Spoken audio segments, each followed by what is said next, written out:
in the semi-finals, pitted against a Meath team of such experience? Well, I think this present Meath team has been more or less on the go since 1986, and if experience counts for anything on Sunday, they have it in abundance.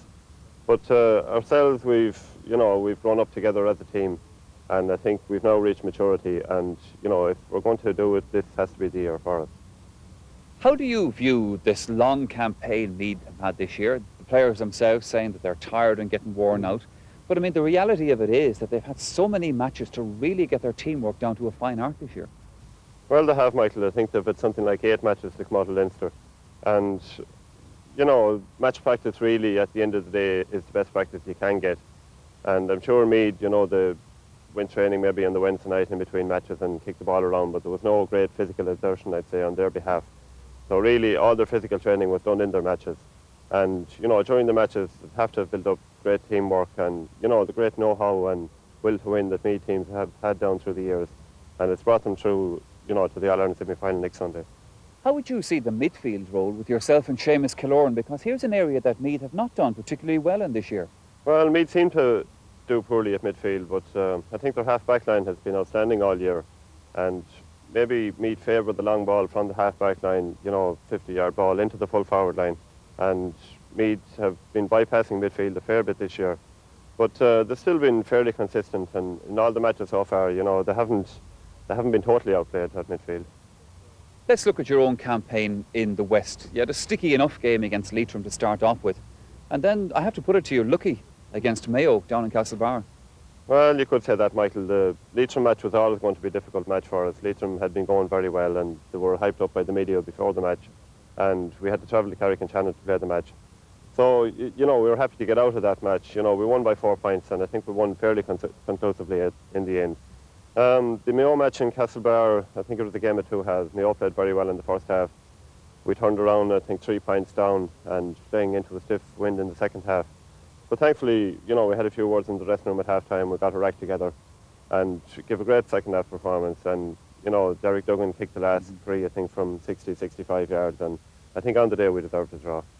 Injury. Tommy Graham, 4 minutes to go.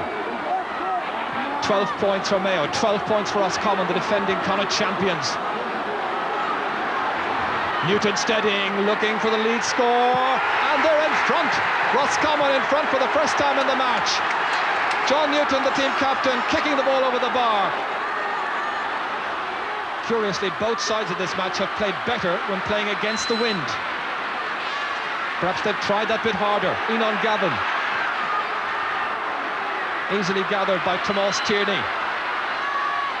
Looking for his first medal in Connacht in the Mayo colours. Down towards Ray Dempsey, outside to Willie Joe Padden. Kicking chance, and he's put it over the bar off the fingertips of Gay Sheeran. The substitute Willie Joe Padden making his contribution. And it's Flanagan, left-footed. Inside, gathered with some difficulty by McHale. And the basketball star has put it over the bar, and Liam McHale has given Mayo the lead with just about 10 seconds of normal time remaining. Oh, there's still a few seconds left. That's TJ Kilgallen policing the sideline, watching on anxiously. There was a push by Willie Joe Padden. The push was on Seamus Killorn. Free kick to Roscommon. Tension among the substitutes.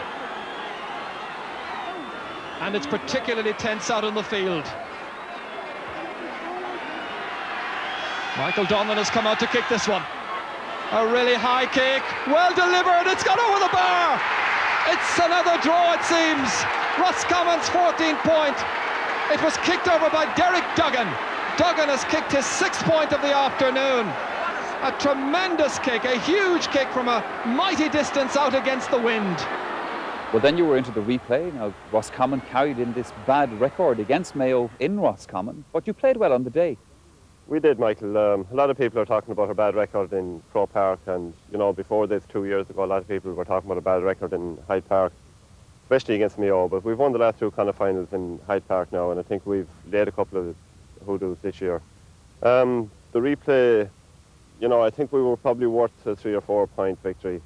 They they scored a goal that was a little bit controversial, and we missed 3 or 4 chances near the end. But I think on the day, I think we were worth a 3 or 4 point victory.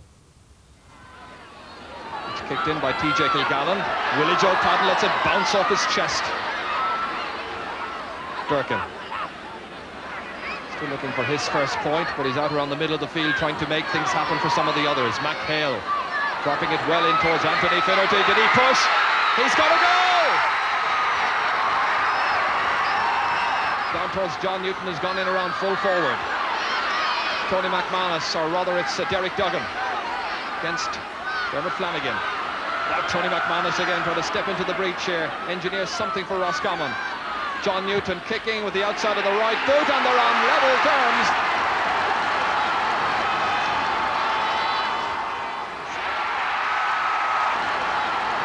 An assured finish by Derek Duggan, the kicker of 8 invaluable points. Roscommon, the champions, lead in the West.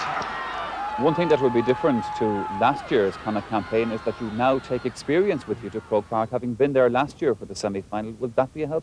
I think it will, Michael. You know, there's nothing like having been there before, and you know the old saying that you have to lose one to win one. I think this team now are ready to win one. We've been there last year. You know, Cork beat us, but they didn't beat us that well. You know, they beat us by 5 or 6 points in the end. But you know, we're in the game with 5 minutes to go, and I think a little bit of experience let us down last year, so it shouldn't happen this year. All Roscommon will be hoping it doesn't. But experience is something that Meath certainly don't lack. And in that department, there's no better example than goalkeeper Mickey McQuillan. He's been minding the nets for the county consistently since 1978. Goalkeepers usually get a different perspective on the game than other players. So when we met in the grounds of Gormanston College during the week, I asked him how he viewed Meath's progress through the championship this year. Oh, well, the 4 Dublin matches was a struggle, commitment-wise, physically and mentally. But as we went on in the championship, Wicklow again, that was the same. We were a bit sluggish. But the improvement came, I think, the Offaly match.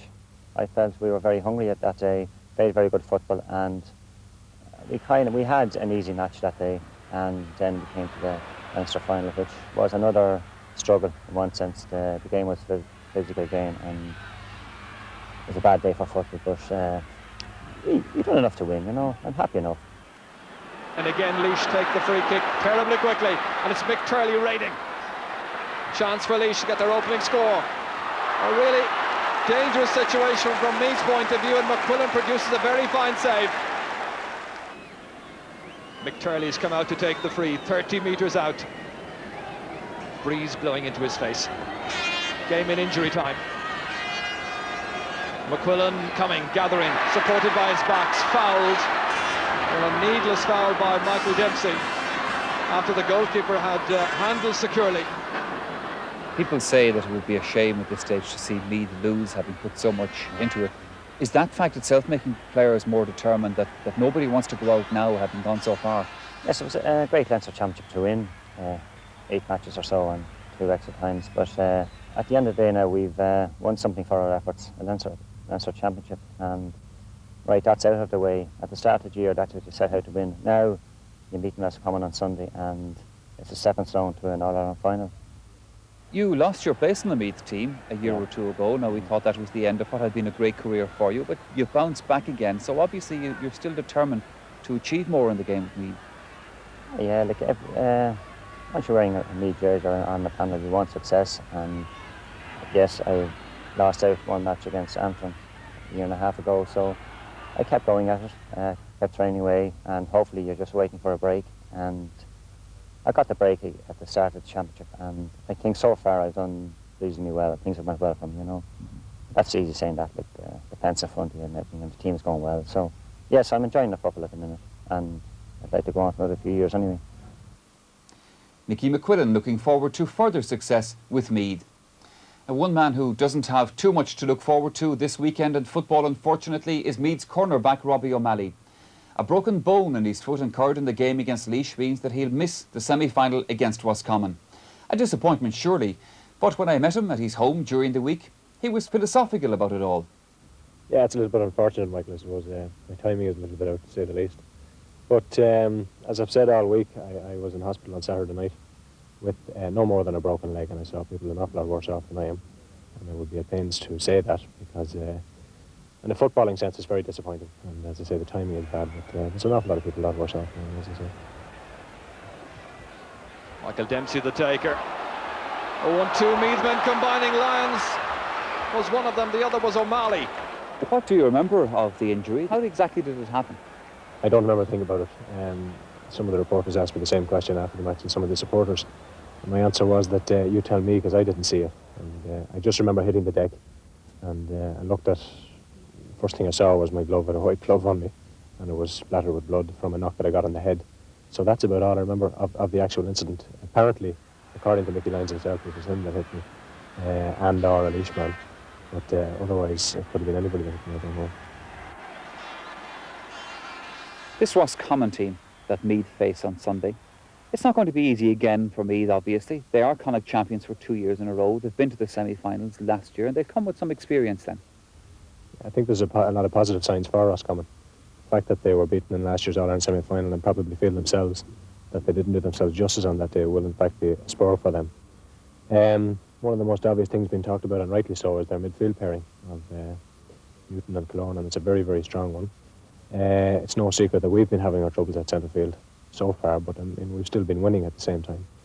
But if their centre field pairing comes up with at least a 50-50 break of possession, and they can get enough possession into the full forward line, or into their forward line overall, I mean, we're all aware of the abilities of people like Tony Mack, and Eamon McManus is back as well, and Paul Early, indeed. People like that are going to cause problems if, as I say, they get enough possession of the ball from midfield. Roscommon will be well aware of the fact that they have to cut down the supply of ball from a very effective Meath half-back line into their forwards. Yeah, we'd be hoping that our half-back line plays as well as it has done in the previous engagements up since the 2nd of June. Kevin Foley and Martin O'Connell, and indeed Liam Harnan, who has been improving with every game. They've all earned their pay this year, if you like, and their delivery has improved as the years have gone by, if you like. And it's people like Bernard Flynn and Colin O'Rourke and Brian Stafford that are benefiting most from that. Harnan once again involved in the equation, and Tommy Dowd. Pat Rowe came well across his path. Dowd is injured. Meath still with possession, and it's Bernard Flynn. Tommy Smith unable to hold him, and Martin Dempsey going out with an unfair challenge. Bernard Flynn and Michael Dempsey are partners, of course, in a public house in County Laois, as Liam Hayes bids to get this ball in, and it's a goal for Beggy.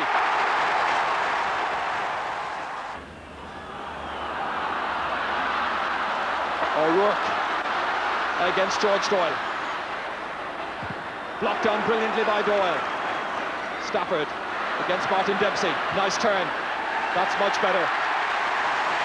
It's taken 8 games. That includes 4 replays, but finally Liam Hayes gets his hands on the Leinster Cup. The champions of Leinster for the 5th time in 6 years. Well, Robbie, will you find it tough on Sunday just to have to sit there and watch for a change? Will you be in the dugout? Will you watch from the stand? I don't know what's going to happen Sunday. I'll probably get a little bit of taste of what the Meath supporters have gone through for the last 8 or 9 weeks. It is a very difficult thing to sit down and watch when you're itching to get out there. And I suppose I'll basically be looking at a group of people who are effectively my best friends in life, and going after a goal that we've all pursued for a long time. And that's going to make it twice as difficult. Whether I'll watch it from the stand or from the dugout, I don't just know yet, but we'll just have to wait and see. At least you'll get a chance to shout in a bit of abuse at them like all the other supporters usually do. Yeah, constructive criticism, that's what we always call it. Visible signs of anxiety